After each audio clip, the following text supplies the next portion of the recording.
Something you have direct impact on basically means that you can start fixing it now. Something you have an indirect impact on, it could be something related to your outsource agency or your customer. Basically the people who doesn't report to you, or they don't report to you. So let's think here first. It's all connected. So when we talk about estimate is related to time, it's related to planning, and almost related to resources. So if I don't have a clear breakdown structure of my project, a clear plan with allocated resources, these are all connected. Last minute changes related to poor planning. Nobody said scope. If you have a clear scope, then you more or less know what you need to deliver. And so the last minute changes could easily be within or without scope. And then here you have, I'll touch base on one of the examples that was mentioned in a previous session. Your customer comes back and tell you, I know our release is within the next few days, let's say within a week, 5 business days, but we really want this feature. Okay? Now what your first instinct would be, how soon will my team kill me if I come back with this new request? Now here you have to balance value, quality, and cost.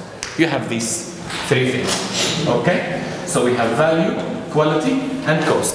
So let's say, is this really an added value for the product? Can I negotiate value with the customer? You should. If not, then if the client sees it and you can't negotiate value, don't negotiate. You go back again to the quality. Would it really affect the quality if I add these last minute changes? Sometimes it does. This is one bargaining chip I have. This is the second one actually, the value. The third one is the cost. So let's say the customer comes and tell you, they see things in dollars.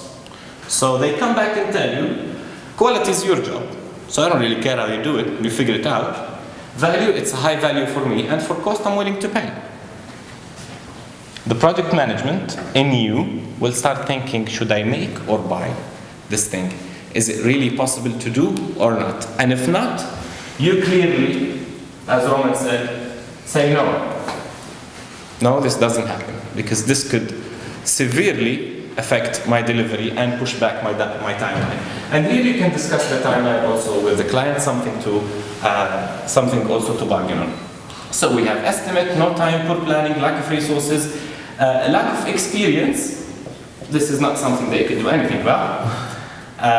Equality goes along with the technology. Communication is mostly people skill. Okay, now let's think of these 3 things and see what can we have direct impact on and what we can't. Let's say. Communication? Yes. Definitely. Communication. I'm not saying that because I work in communication field, but if from day 0 you lay down the basic expectations with your customer, with your team, and have everything cleared out, it could be something verbal, it could be something written. You can, and I've seen it happening, some of our teams used to print out the vision of the project, not necessarily in words and fancy words that people don't connect to. No, this is the last product. These are the screens that we want to have, and they just hang it in the office. People see it day in, day out. They see it, they connect to it, and it keeps reminding them of where they are going and what are they delivering. So communication is something that we can have direct impact on. Now what you need to think about is, how do I handle communication with my internal team?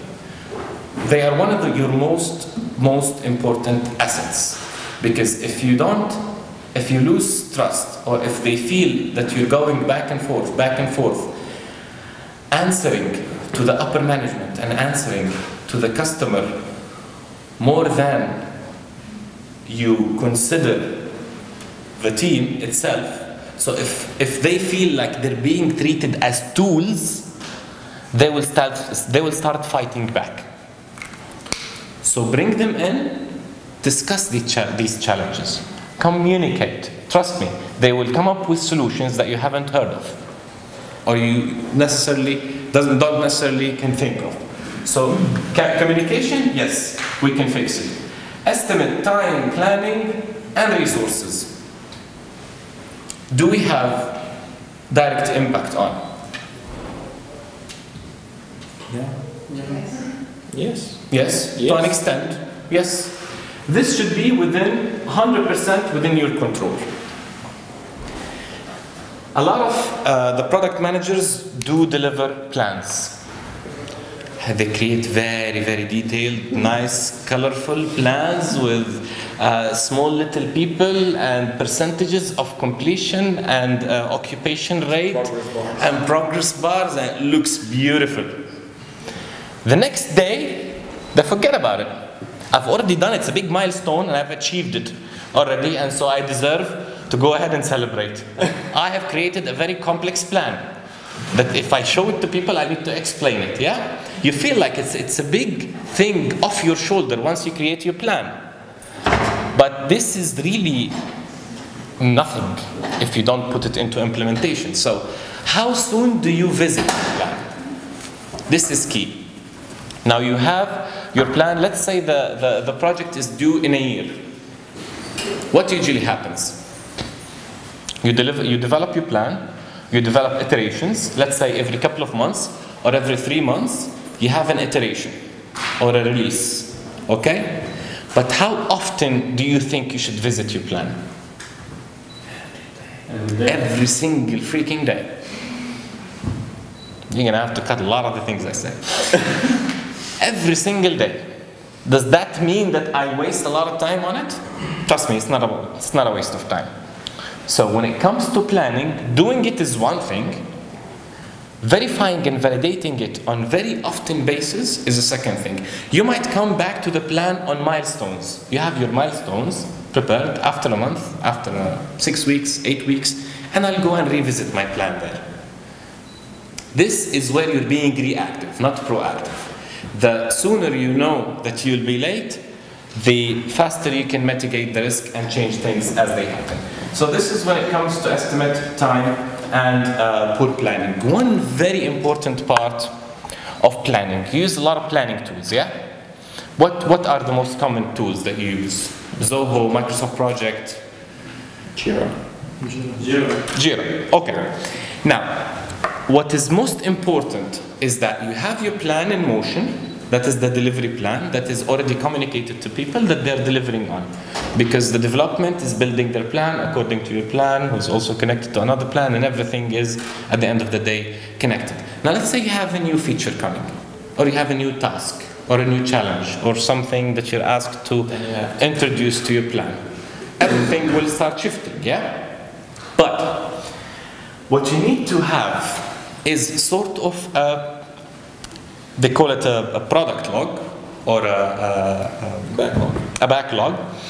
What you need to have is sort of a pool, sort of a parking lot, that things don't stay there for long, but you don't have to keep changing the plan every moment you get something new. Because otherwise you'll start thinking it's a big task for me to add this to the plan. I'll just go and have a talk with the developer. Ask him if it will take less than an hour, then let him just do it, and we'll consider that. But you don't want to forget about this. You don't want to forget about it. This is why it's part of your system. So people used to use sticky notes, but then they create this big yellow monster of sticky notes that usually when the people come and clean the office, you're screwed. Yeah? So basically what you need to have on your tool also is a pool where you start inputting things, and then when you have the time to go back to it within the same day, next day, whatever, you go and you consciously add it to the plan according to the other deadlines. Okay, the last minute changes. The last minute changes. Here we come and we talk about being passive or assertive with the customer that I'm dealing with. They need you as much as you need them. So, not being flexible is key when it comes to customer, especially that you're dealing with outsourced, let's say, for example, or they're paying you money to deliver something, yeah? And they're willing to pay a little bit more for you to deliver something else. But discussing the last minute changes can go in here. You start negotiating with them quality, value, cost, and time. This will delay. Then how about we do this and that? You don't say no specifically. If you don't want to say no, don't say specifically, but discuss with them what alternative scenarios so you are happy. The customer at the end of the day, what they want is they want to win. So a small win, a big win is a win for them. If they're looking for a release, they can still have it, they can still have the feature, can still be functional, but we'll work more on optimizing it and integrating it with a lot of things. It could happen later on. One of the customers that we're working with had an event the next day. It was an international event, and they wanted, they came and they said, we want a fully integrated, responsive solution that goes online live by the end of this week. We're paying 6 figures. We're like, okay, you can pay 6 figures. I can hire 100 people. They still won't do it. It's just not doable. What the client saw that they wanted something to go online. Now you sit down with them and you discuss. What is really what you want? Tell me exactly what you want. After a few discussions, you will realize that they just want to have a live portal to show on the main screen when they launch it at the event. That's it. Impression. We did that on HTML. And then we went back and we built it again from scratch on PHP. But what the client had envisioned this as, we want a fully integrated online solution to go live by the end of the week. Okay, fine, relax. We can't do it. But you discuss with them, you'll realize what is the small win they're looking for, and then you target there. You aim there, they will be fine. At the end of the day, they will be happy. Okay? Equality and technology, this is something totally yours. This is why you have your developers in the house. And you have your engineers. This is their job to figure it out. Running out of funds is relevant to everything here. If you're overdoing the features, if you're over-investing in the resources, I mean, if your estimate is for 3 months and you cannot deliver in 3 months, then the more time you take, the less the profit margin gets, and then you start cutting from cost, and then you'll need to start looking for another job. So this is when it comes to quality and technology, and life conditions is not something that you can deal with, basically, because people will definitely understand. So just to wrap up, because we're finishing. Creating an excuse-free environment is 100% team effort. You cannot enforce that, especially with people who don't report back to you. They simply need to sit down in one room, be responsible. Do not, and tell them that from day zero, as an expectation. Tell them, people, please, we're all in this together. Do not come with a challenge without a solution. If you want to tell me something is going wrong, tell me how to solve it. Otherwise, I cannot help you.